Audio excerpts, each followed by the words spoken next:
Hey everyone, today's video is going to be a little bit different to the typical stock market content that I produce. I'm taking after Brandon from New Money and sharing how I was able to make $177,000 through my online business in 2020. Firstly, I need to say that by no means am I making this video to brag. I'm making this video because I genuinely find it so interesting when other people make these kinds of videos and share how much money they're making and how they're doing it, whether it's online or offline. And I know that money and salary and income can be a bit of a taboo subject for some people, but for me personally, I find learning about it and hearing it really, really motivating, especially because even though the amount of money that I made in 2020 feels outrageous to me, I know that it is still a fraction, a tiny fraction of the amount of money that some other people on this platform are making. So in today's video, I'm going to be breaking down each of my income sources from 2020 and sharing exactly how much I made in each.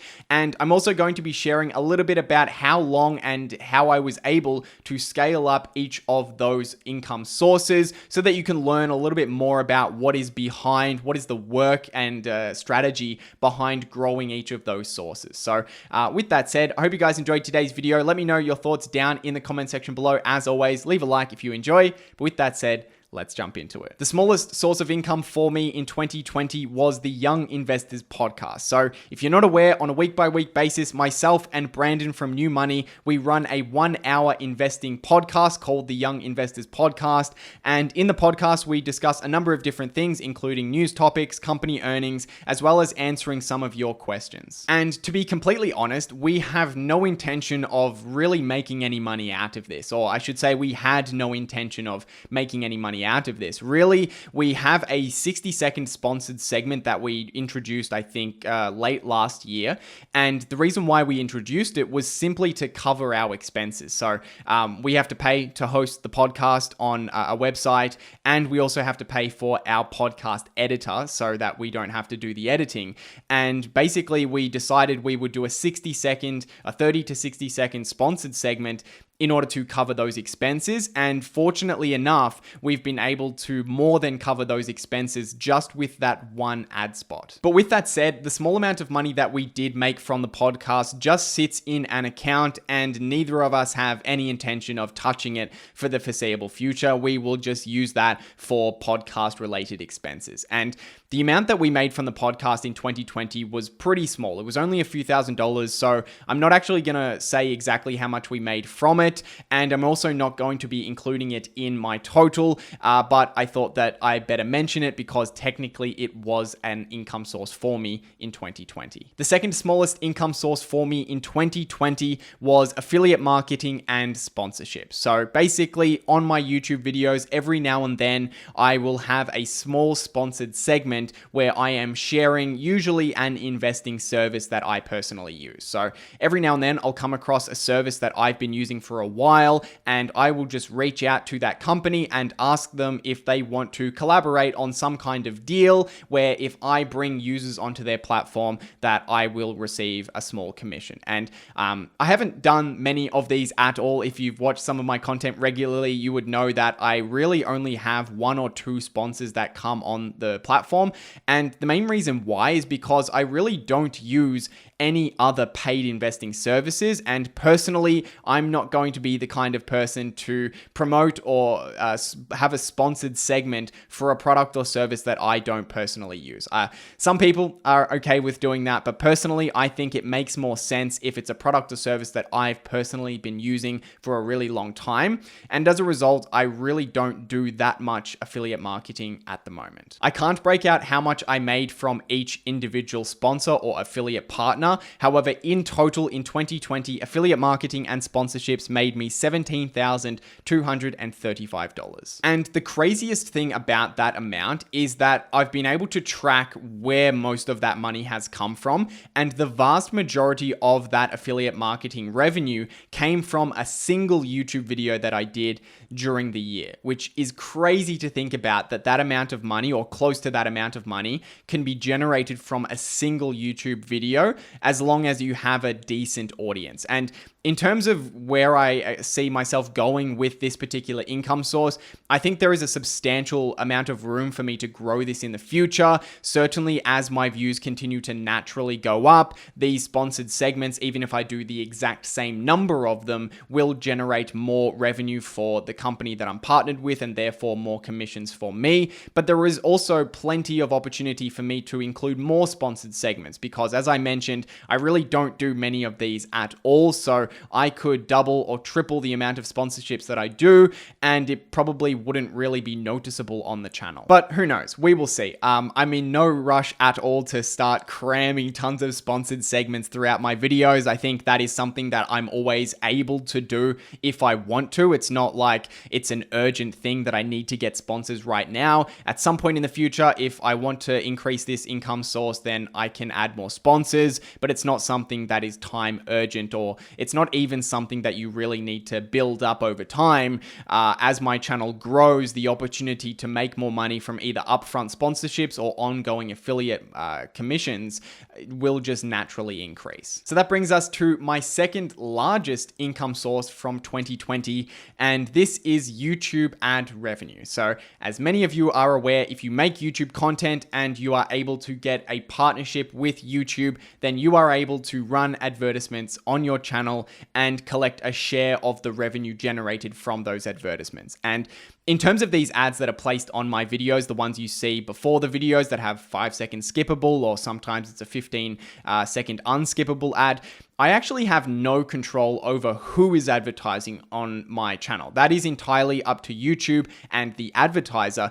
The only control that I have as a creator is where I place my ads, how many ads I place, as well as the type of ads that I'm allowing on the channel. As I mentioned, you can see a number of different types of ads. You have those 5-second skippable ads, you have unskippable ads, and then you even have those little banner ads that pop up at the bottom. I also have no control over how much advertisers are willing to pay, or how much advertisers do pay for ads on my videos. How the advertising space on YouTube works is very similar to Facebook and traditional Google AdSense advertising, in that it works on a bidding system. So advertisers compete, they bid for ad placements, and therefore if there is higher demand for certain ad placements, so in front of, say, investing videos versus some other type of video, or even demand for advertising on specific videos, then the ad rates, so the amount of money per view or per 1,000 views generated, will go up. Fortunately for me and the other people creating content in the finance and investing space, the types of businesses that are willing to advertise on, or are looking to advertise in front of my channel, are willing to pay substantially more than the typical advertiser. And the reason why is because these businesses are going to make a substantial amount more money from acquiring a customer. So the most common types of ads you will see are for brokers, for banks, and superannuation funds. And if you think about them trying to acquire a customer, they would be willing to spend thousands of dollars just to acquire one customer, because if they can get someone to start trading on their platform, or to put $150,000 into a savings account or a term deposit with their bank, they could make thousands of dollars back from a single customer. And that is really, really different from, say, an apparel brand trying to advertise, where for that person, at the most, they're probably going to get a couple of $100 from the customer coming onto their website. So the amount of money that big businesses, banks, brokers, superannuation funds are willing to spend on investing videos and finance videos is far higher, and as a result, the ad rates on average are far higher than the rest of YouTube. The price advertisers are willing to pay is called the CPM, and this stands for cost per 1,000 views. So on my YouTube channel in 2020, the cost per 1,000 views was $53.89. Now, YouTube keeps approximately 50% of that, so the revenue that I earned per 1,000 views in 2020 was about $27.61. In 2020, my channel generated 1.6 million views across the entire year for a total revenue of $43,156. I've been running a YouTube channel for 3 years now, and in the first year, I made about $200 in ad revenue while making 3 videos a week, which is approximately 15 to 20 hours a week of work for $200 for the entire year. So as you can see, at the beginning, when you start a YouTube channel, even if you're really lucky, like I feel I have been, and you can get it to a really profitable or a reasonable point within a couple of years, the early years are still going to be a grind. I was basically working a decent part-time job, working 15 to 20 hours a week on video content, have to be up to date, have to be my own boss, have to be the one telling myself to constantly make more videos and don't miss a week, and I was still making absolutely nothing. Again, in my second year, in 2019, I made about $10,000 in advertising revenue, which is obviously a lot better than $200 that I made in the previous year. But for someone who was still working 15 to 20 to 25 hours per week on creating content, it was a very, very small amount that was coming back for the work that I had put in. In terms of the future, I think there is still a substantial amount of room for this to grow over the next couple of years. I think that my views are likely going to continue to go up and trend upwards as they have over the past few years.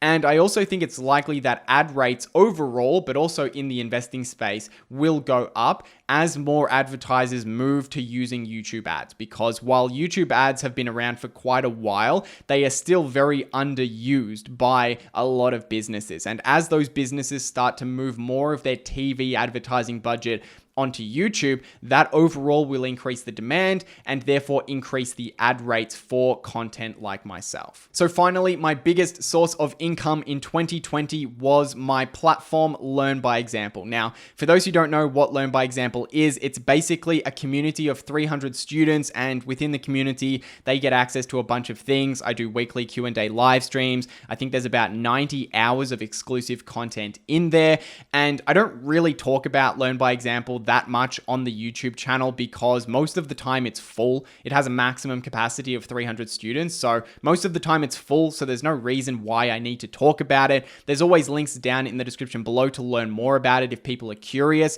but most of the time I kind of just leave the group full, and when there are some spaces opened up, then I kind of talk about it in one video occasionally. I chose to make a community rather than a straight video course like a lot of other people have done who create content online and are trying to educate people. The reason why I did that is because I think at this point, with the stage that the internet is at, you can pretty much learn whatever you want with the free information available if you want to do it yourself. So if you're paying somebody to help you, then I think you should be getting more than just information. Even if it's in nice video presentation form, there are a lot of those available now just on YouTube. So if you're paying someone, I think that you need to be getting some kind of ongoing support, whether it's one-on-one or small group coaching, and that is what I'm able to provide in this community. As I mentioned, I had a full 300 students in 2020, and therefore Learn by Example was able to generate $116,800 in revenue in 2020. And I don't actually expect this to go up much, this particular income source, in 2021. I don't intend on taking any more students above the 300 limit, so I'm not going to be able to grow it that way.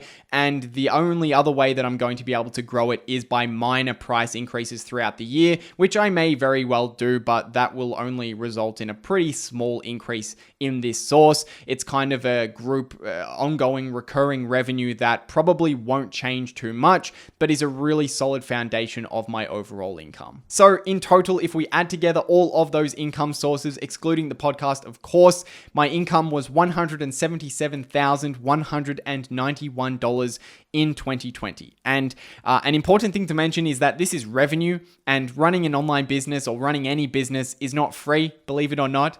But fortunately, because it is an online business, there's a couple of benefits. I don't have to pay for advertising because I'm able to get traffic from my YouTube channel for free, and I'm not selling physical products, so I don't have the cost of any physical products. And as a result, my costs are a very low percentage of my revenue. And in fact, my biggest cost in 2020 was the 30% or just below 30% corporate tax rate in Australia. But overall, I was completely blown away with how much money I made in 2020 through my online business. And I'm kind of humbled by it because I recognize that this isn't going to last forever. Most businesses fail within the first 5 years. So I recognize that regardless of what I do, there is a very good good chance that what I have going now will not be going in, say, 3 to 5 years' time. So I'm just doing my best to make the most out of it, to save and invest as much money as possible while I'm making this amount of money. And of course, I will do everything in my power to make sure that this continues for as long as possible, because I really do love coming back every single week and creating this content and working with my students one-on-one and in a group setting. So I hope you guys enjoyed today's video. I know it was a little bit of a sidestep to my typical stock market content. We will be back next week with some regular stock market content as always. And if you did enjoy it, make sure you leave a like. Let me know your thoughts down in the comment section below. But other than that, hope you guys have a great day, and I'll see you in the next video.